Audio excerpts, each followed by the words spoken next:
5절입니다. 하나님 말씀 히브리서 2장 5절 말씀을 함께 읽겠습니다. 하나님이 우리가 말하는 바 장차 올 세상을 천사들에게 복종하게 하심이 아니니라. 아멘. 하나님이 이 모든 일은 지금까지도 그랬지만 앞으로도 그렇고 지금 여기서도 하나님이 하신 일입니다. 하나님께서 작정하시고 실행하시는 일이고 지금 이렇게 히브리서를 쓸 당시에 제가 믿기로는 바울 사도가 지금 이 글, 이 5절을 쓰는 이 순간에도 이 글을 쓰게 하는 분도 하나님이십니다. 그분이 자기 종 선지자와 사도들에게 아들 예수님에 대하여 증언하라고 사명을 주셨고 그 일에 걸맞는 권위를 주셨습니다. 1957년도에 쓰여진 하나님 말씀의 영감과 정경성에 대한 책을 보고 있는데요. 거기에 어제 보니까 사도들의 권위가 어떤 것이었냐에 대하여 사도들의 제자들이 쓴 글이 인용이 되어 있습니다. 사도들의 제자들이 사도들을 직접 만났던 사람들이죠. 예수님의 제자들한테 직접 말씀을 들었던 사람들, 배웠던 사람들. 하나같이 하는 소리는 그들의 권위는 그들의 말을 듣고 그들의 글을 볼 때 하나님의 말씀임을 그 순간 즉시로 인정할 수밖에 없는 그런 엄청난 권위가 있었다고 합니다.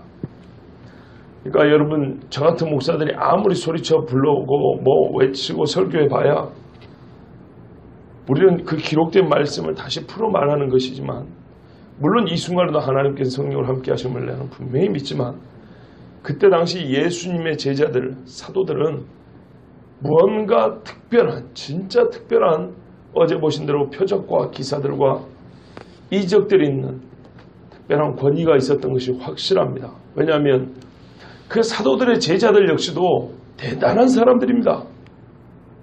불 속에 들어갈 때 소리 한번 지르지 않고 죽은 사람들이 있습니다. 예? 목에 잘라지고 정말 엄청난 고난을 당하고 핍박을 당하고 순교를 당한 사람들이 그들 중에 대다수입니다. 그런데 그들이 보기에도 사도들은 듣는 순간 이건 하나님께서 지금 저 입을 통하여 지금 즉시로 나에게 주는 말씀이라고 그렇게 받아들여질 정도로 엄청난 권위가 있었다고 그랬습니다. 그래서 그들의 글을 보는 순간 이것은 성경이다 이렇게 인정을 했습니다. 바로 시간이 많이 흐른 다음에 비록 397년에 정경성이 확정이 되었습니다. 하나님의 이 진리 말씀이 무엇이냐는 게 정해졌지만 그때 투표를 한 것도 아니고 자기들의 선호대로 학파대로 고른 것이 아니라 이미 하나님의 말씀이라고 각 교회가 인정하여 예배 때 사용하고 사람을 회심시키고 변화시키고 구원시키는데 쓰던 말씀들, 쓰고 있는 그 말씀들을 자연스럽게 확인해 보니 우리가 보는 27권 신약성경입니다. 그 전에 예수님 사도들이 살았을 때부터 그들의 글은 모든 말과 설교와 가르침과 교육이죠. 편지에 그리고 여러 글에 하나님의 말씀으로 의심 없이 쓰여졌습니다. 왜 그러냐면 그들을 만나본 사람이라면 그들의 글을 직접 그 순간 읽어본 사람이라면 하나님의 말씀, 하나님의 종이란 걸 부인할 수 없었다 그럽니다. 이 엄청난 권위를 가지고 있는 사도들이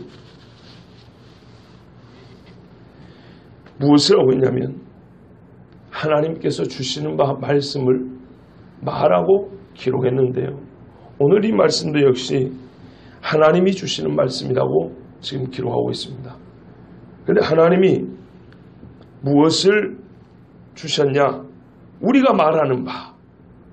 우리가 지금 말하고 있는데 이것을 주셨답니다. 그럼 여기서 말하는 우리가 말하는 바는 무엇일까요? 지금 2장 5절을 읽었습니다. 그러면 2장 5절 앞에 있는 것이겠죠. 그럼 2장 1절부터 4절일까요? 그렇지 않습니다.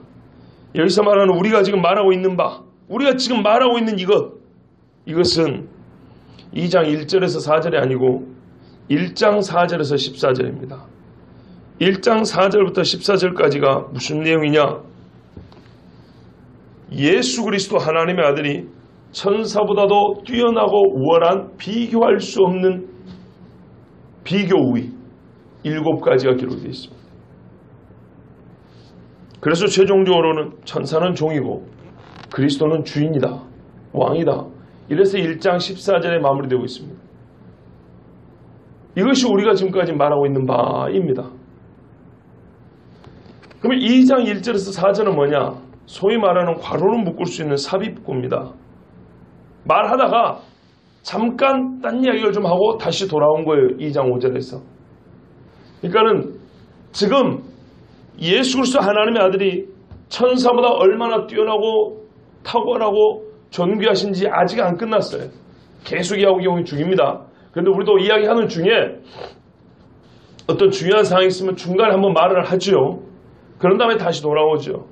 그런 셈입니다. 아직 비교가 안 끝났어요. 지금 그 비교의 절정으로 가고 있는 중에 중간에 바울이 너무 중요해서 한마디 합니다. 자, 여기까지 듣고도 우리가 예수 그리스도를 하나님의 아들로 믿는데 충분하다는 겁니다. 옛날에 이 지금 비교하고 있는 이 예수님에 비해서 모자란 이 천사가 전해준 복음을 듣고도 불순종한 자들이 얼마나 큰 복음을 받았냐. 그런데 나는 지금 뭐하고 있냐? 이 천사가 비교할 수 없을 정도로 뛰어나신 아들 이야기하고 있다는 거예요. 그런데 지금 이 아들 이야기를 계속 할 거예요. 앞으로 많이 남았죠. 그런데 이 뛰어난 아들을 하고 있는데 천사가 전한 복음을 듣고도 불순종한 사람이 그렇게 큰 복음을 받았다면 아들이 전한 복음을 듣고 불순종한 사람은 얼마나 큰 심판을 당했냐. 이거 똑바로 알고 믿는 자들아 흔들리지 마라. 떠밀려가지 마라. 이렇게 단단히 단도리를 한 다음에 하던 얘기를 지금 다시 계속해 나가는 겁니다. 그래서 우리가 말하는 바, 우리가 지금 말해온 바는 뭐냐?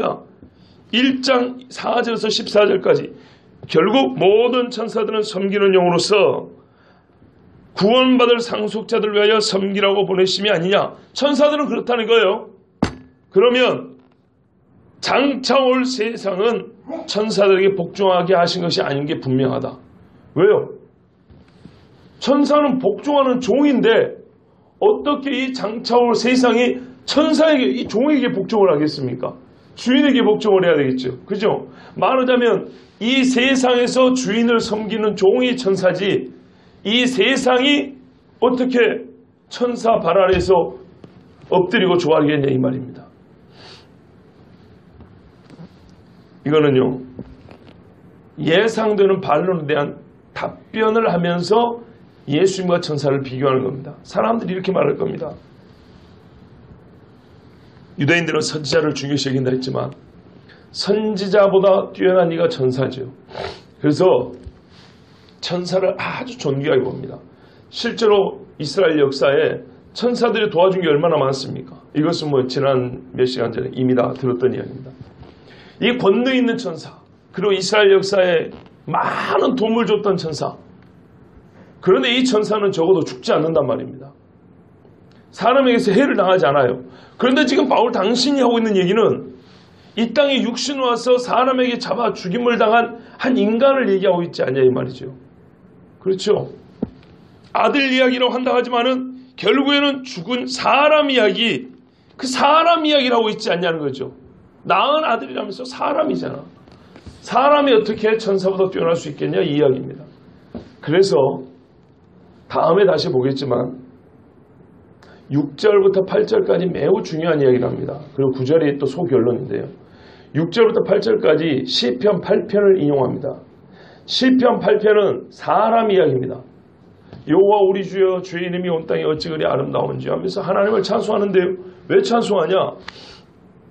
하나님이 나 같은 존재를 만들었다는 거예요. 나 같은 사람을 만드셨는데 이 별 볼 일 없는 사람, 이 죄인에게 얼마나 큰 권세를 주셨냐면 땅과 바다와 하늘에 다니는 것들을 다스릴 수 있는 권세를 주셨대요. 만물을 다스릴 수 있는 권세를 주셨대요. 나 같은 사람에게.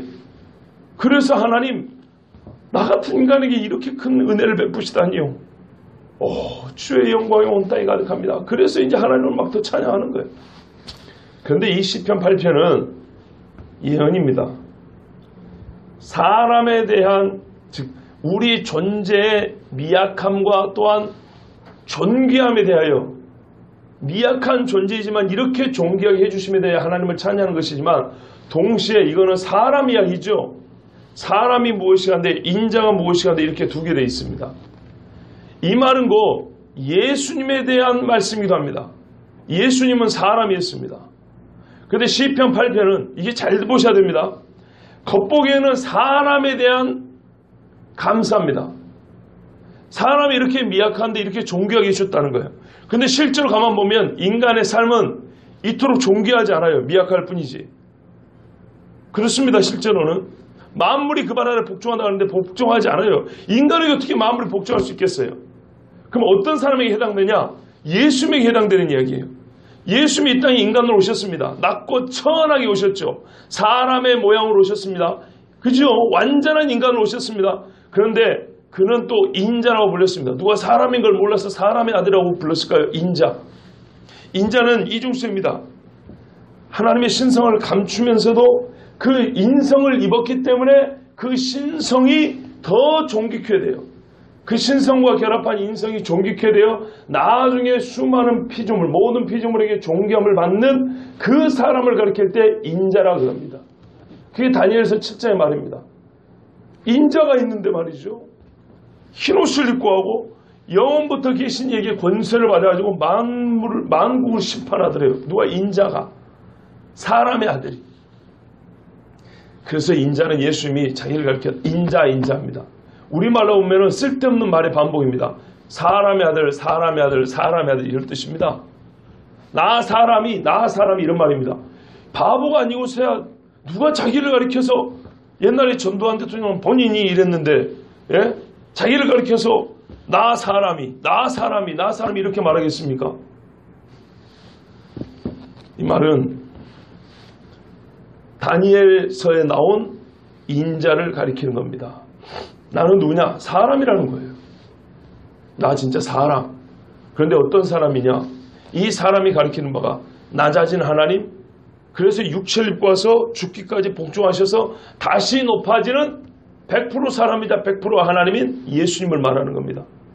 이게 시편 8편이니까는 뭐랄까요? 참 이거는 눈을 뜨고 보지 않으면 알 수가 없는 겁니다. 그런데 역시 시편 8편은 사람에 대한 이야기입니다.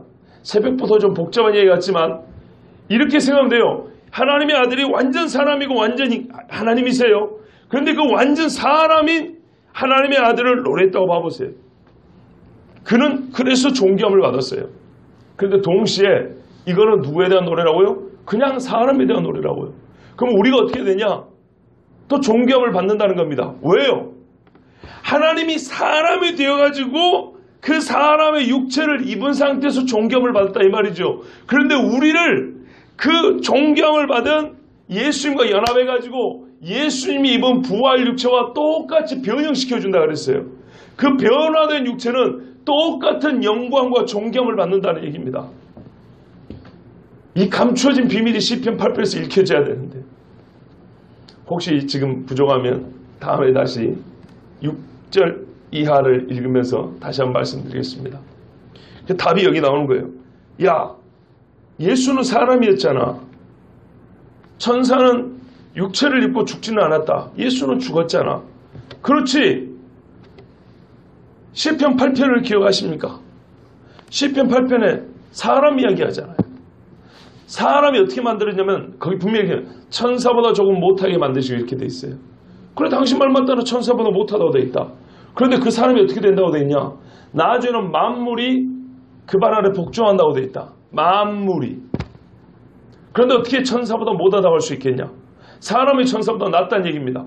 하물며 그럴진데 하나님의 아들이 사람이 되었는데 어째 하나님의 아들이 천사보다 못하겠냐? 대답이 되죠? 예, 이게 6절 이하의 대답입니다. 그래서 시편, 니도 알고 나도 아는 구약 성경을 가지고 얘기해보자 이 말이죠. 거기 이미 답이 나왔다는 얘기예요. 이 신비로운 대답.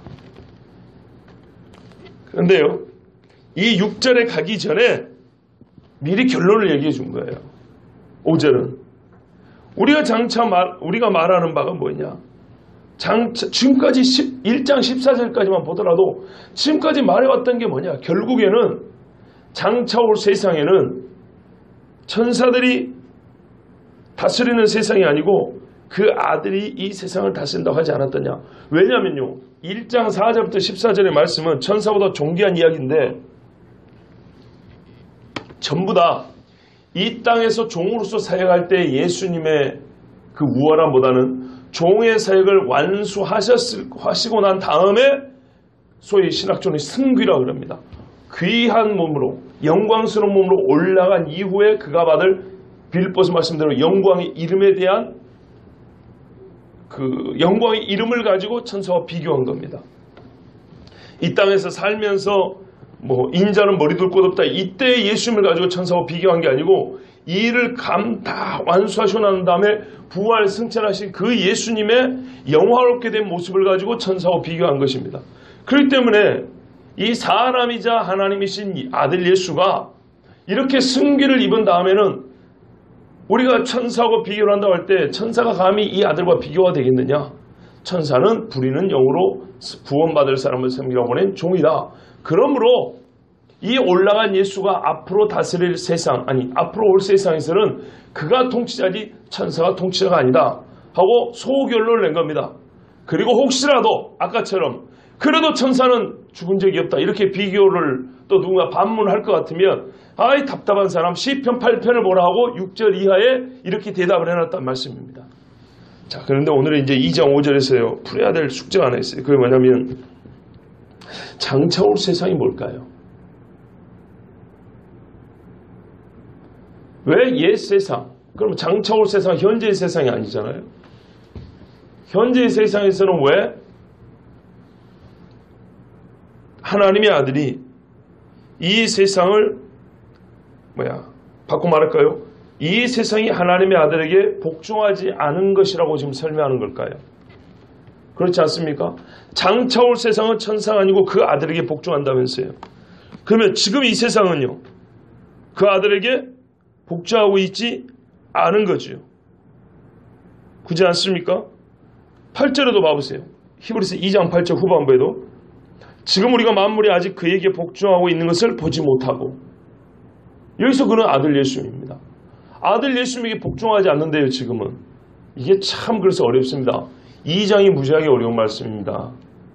저보고 설교를 어렵게 한다고 하지 마십시오. 원래 어렵습니다.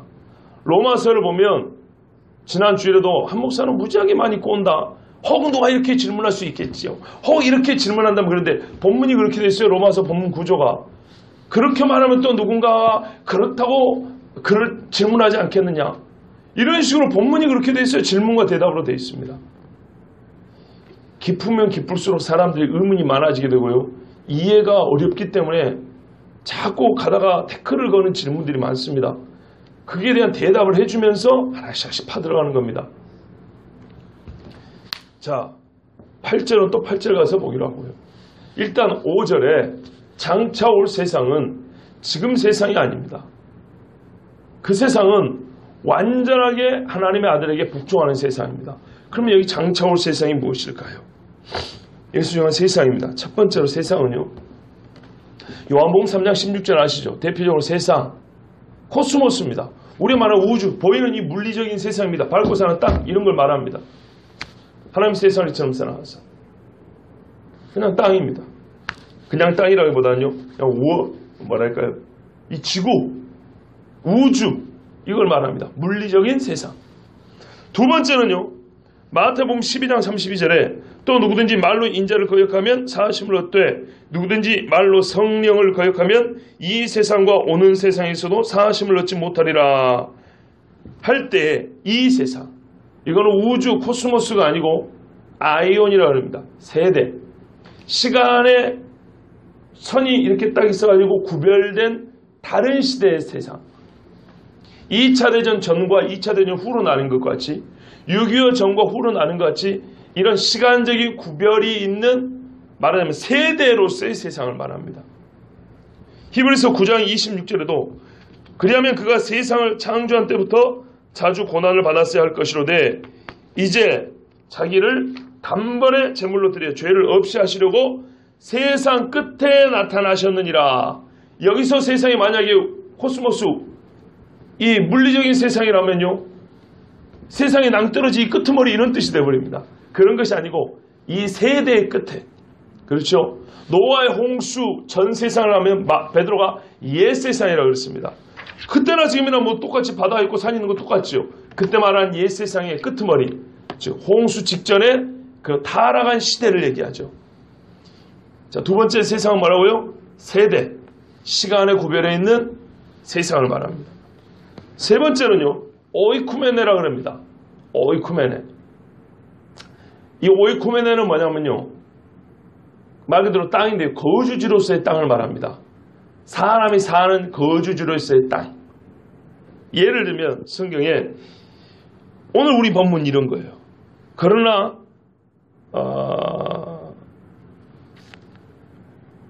1장 6절에 또 그가 마다들을 이끌어 세상에 다시 들어오게 하실 때 이때 세상하고 2장 5절에 장차 올 세상할 때 세상. 이 세상이 무슨 세상이냐면 거주하는 장소로서의 땅, 그런 세상을 말합니다. 제가 주일날 온전한 자는 복이 있나니 땅을 기업으로 얻을 것이요 할 때 이 땅을 절대로 추상으로 보지 말라고 성경의 땅에 대해서 설교했습니다. 그때 그 땅이죠. 이거는 물리적인 세상이면서 동시에 그냥 헛된 땅이 아니고 사람이 거주하는 거주지로서의 땅을 얘기합니다. 그러면 거주를 하기 때문에 뭐가 있어야 되겠죠? 통치자가 있어야 되겠죠. 다스리는 자가 있어야 되지 않겠습니까? 나는 왕이라고 사망에서 혼자 날뛰어봐야 아무 소용없는 짓입니다. 사람이 사는 곳에 가지고 왕 노릇을 해야지 진짜죠. 이 세 번째는 사람이 거주하는 지역으로서의 땅을 말할 때 오이쿠메네 하고 세상을 표현합니다. 유대인들은요, 전통적으로 하늘에 소망을 두지 않았습니다. 실제로 땅 위에서 영광스러운 나라를 소망했습니다. 예수님도 이 자체를 부정하지 않았습니다. 잘못된 개념이라고 나무란 적도 없습니다. 다만 회개하고 중생의 체험이 없는, 즉 예수 믿는 구원을 받지 아니하고 이 땅에서 어떤 정치적인 수단으로 실제 우리가 사람 사는 이 거주지에서 영광스러운 나라를 만들어 보겠다는 그것이 잘못됐다고 말한 겁니다. 대속의 죽음으로 우리를 구원하신 왕의 존재 없이 인간들의 삶으로만 어떤 정치적인 지도자만으로 이 날이 올 것이라고 생각한 것이 틀렸습니다. 이 땅에서 반드시 영광스러운 나라를 이루는 때가 옵니다. 그건 언제냐? 예수 그리스도께서 대속의 죽음을 죽으시고 부활 승천하여 올라가신 다음에 다시 오실 때입니다. 다시 오실 때 진짜 이 땅에서 영광스러운 나라가 펼쳐집니다. 우리 예수님이 마태복음 19장 28절 29절에서 이렇게 말씀했어요. 내가 진실로 너에게 이르노니 세상이 새롭게 되어 인자가 자기 영광의 보좌에 앉을 때에 나를 쫓는 너희도 12 보좌에 앉아 이스라엘 12지파를 심판하리라. 이 부분이 매우 중요한 겁니다. 그래서 너희가 원하는 진짜 이 땅이 새롭게 된 그 영광스러운 나라 온다는 거예요. 너희가 말하는 다윗의 나라, 그 영광스러운 나라 온다. 그런데 과정과 절차와 목적이 달라 너희하고. 너희는 정치적으로 어떻게 로마를 뒤집어가지고 로마를 우리가 다스리겠다 이렇게 생각하는데 그게 아니고 아들 예수님이 죽고 부활 승천한 다음에 때가 되어 심판의 권세를 가지고 다시 오실 때에 그때 이 땅을 심판하시고 진짜 이 세상을 새롭게 하여 영광스러운 나라를 회복한다는 거예요. 진짜 그 나라를. 그때 또 내 이름을 위하여 집이나 형제나 자매나 부모나 자식이나 전토를 벌인 자마다 여러 배를 받고 또 영생을 상속하리라 그랬어요. 그렇기 때문에 예수님이 이 땅에 이루어지는 영광의 나라를 부정한 거 아닙니다. 지금 천국에 올라가 있는 영혼들도 그 영광의 나라를 어떤 의미에서는 기다리고 있는 겁니다. 만물이 회복될 때까지 기다리고 있는 겁니다. 자, 이 세 번째 세상이 본문의 세상입니다. 진짜 이 땅에서 사는 사람들의 세상이 변화되어가지고 예수님이 다스리는 그 세상, 이게 장차 올 세상입니다. 그런데 그때 무슨 일이 일어났다고요? 신자 중 일부가 예수님의 보좌에 함께 앉아가지고 심판을 한대요. 보좌에 함께 앉아서 심판하는 권세를 갖는데요. 그러니까 시편 8편의 말씀이 맞죠. 만물이 그 바람에 복종케 하는데 인간 중 누구도 이 귀한 영광을 나눔을 받는 자가 있다는 거예요. 나누어 주셔서 그 일부를, 그 권세를 갖게 된 사람이 있다는 거예요. 좀 더 자세히 보면요, 이제 이 세상을 장차 올 세상과 이제 연결시켜 볼게요. 정말 놀라운 건 뭐냐면요. 이 장차올 세상에 헬라어 원문을 찾아보면 텐이라는 관사가 붙어 있습니다. 관사. 무슨 말이냐면 딱 지정된 어느 때에 올 세상이 있다 이 말입니다.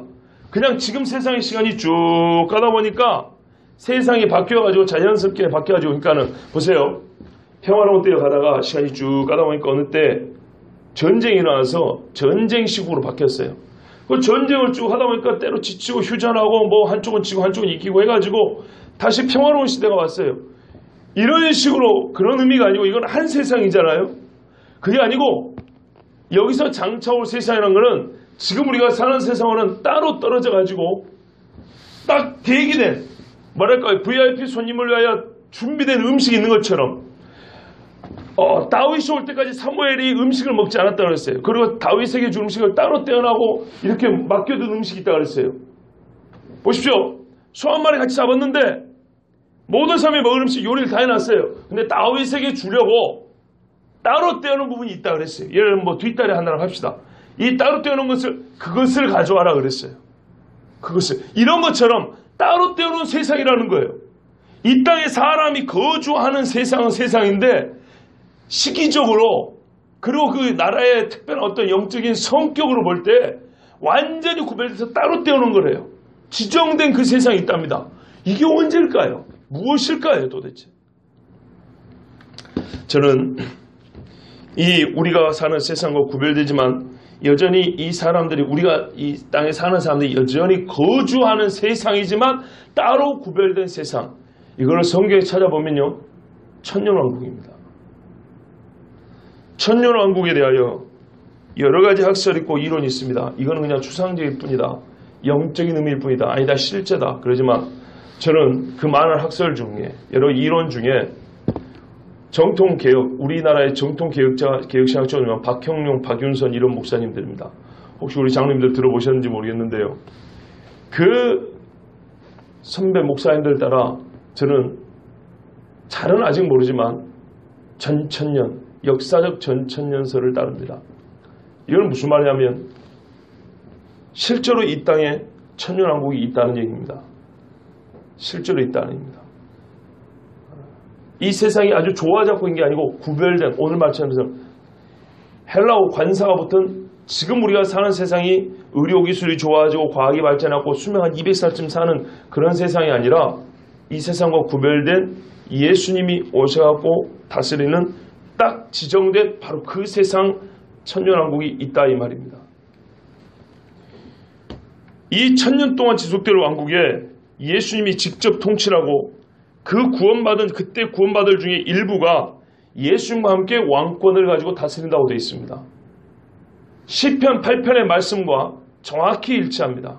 그리고 예수님이 아까 마태복음에서 말씀하신 것과 일치합니다. 요한계시록 20장에 이 천년왕국에 대해서 기록이 되는데 한번 맞는가 틀린가 봐보세요. 또 내가 보좌들을 보니 거기 앉은 자들이 있어 심판하는 권세를 받았더라. 또 내가 보니 예수를 증언함과 하나님의 말씀 때문에 목배임을 당한 자들의 영혼들과 또 짐승과 그의 우상에게 경배하지 아니하고 그들의 이마와 손에 그의 표를 받지 아니한 자들이 살아서 그리스도와 더불어 천년 동안 왕노릇하니 여기서 신화적인 이야기 그런 이 글쓰기 방법 없습니다. 그 나머지 죽은 자들은 그 천년이 차기까지 살지 못하더라. 이는 첫째 부활이라. 이 첫째 부활에 참여하는 자들은 복이 있고 거룩하도다. 둘째 사망이 그들을 다스리는 권세가 없고 도리어 그들이 하나님과 그리스도의 제사장이 되어 천년 동안 그리스도와 더불어 왕노릇하리라. 아멘. 분명히 이렇게 되어 있습니다. 태초에 하나님이 천지를 창조하신 이라가 믿어지는 분이면 이 정도는 충분히 믿을 수 있습니다. 분명히 성경에는 반복하여서 사람 중에 어떤 이들은 그리스도의 보좌에 함께 앉아서 심판하는 권세를 갖는다 그랬습니다. 영원히 아닙니다. 천년 동안입니다. 왕권을 누린다 그랬어요. 예수님께서 아시아 7교회 중에 어느 교회인지 지금 제가 정확히 기억 안 납니다. 그 교회 중에 하나는 너희가 이기면은 내 보좌에 함께 앉게 한다 그랬습니다. 거짓말이 아닙니다. 매우 사실적인 말씀입니다.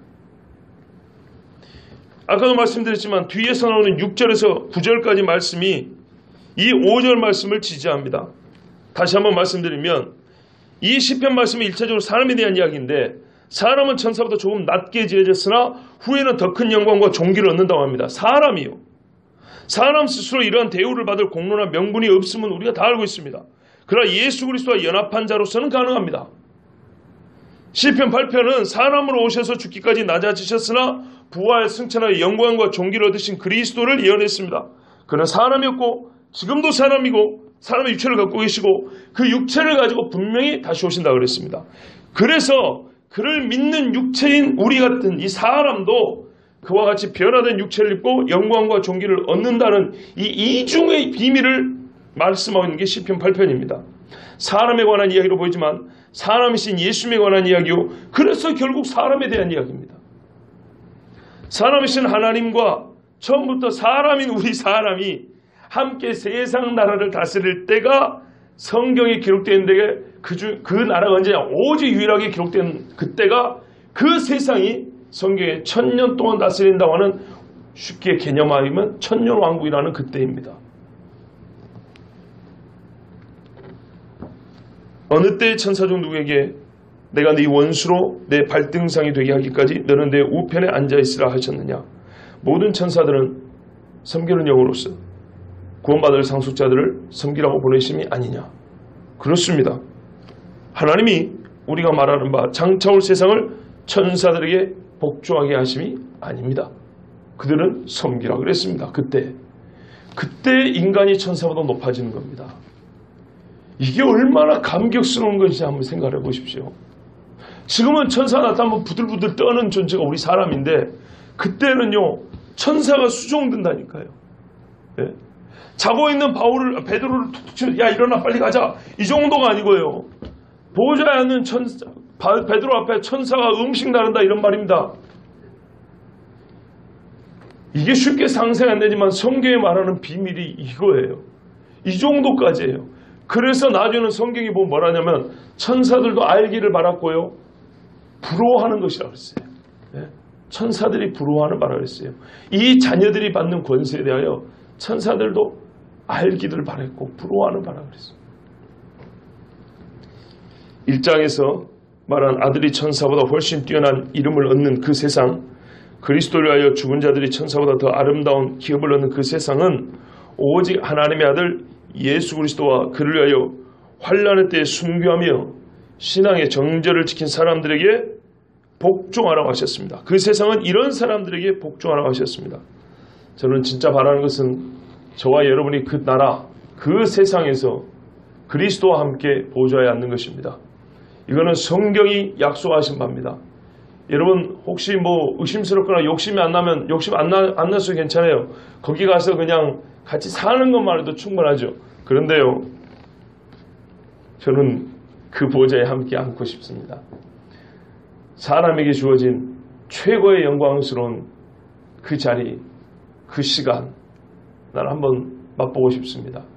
왜냐하면 이것은 하나님께서 주신다고 하신 겁니다. 사람이 요구한 게 아니고 하나님이 주신다고 그랬습니다. 이 천년왕국에 대해서는 앞으로 언젠가 다시 한번 자세히 또 말씀 전할 때가 있을 것이고요. 오늘은 천사보다 뛰어나신 예수님, 그가 다시 올 세상, 장차 올 세상의 왕으로 다스릴 것이고 그때 사람의 육체로 다스릴 것인데, 그렇죠. 예수님이 이 몸을 그대로 갖고 계시고 다시 오시죠. 또한 사람들을 그와 함께 영광스러운 자리에 앉히신다 하셨습니다. 이 은혜가 저와 여러분에게 주어질 줄로 저는 바라고 믿습니다. 그러려면 우리에게 필요한 거 한 가지 있습니다. 끝까지 신앙을 지키는 겁니다.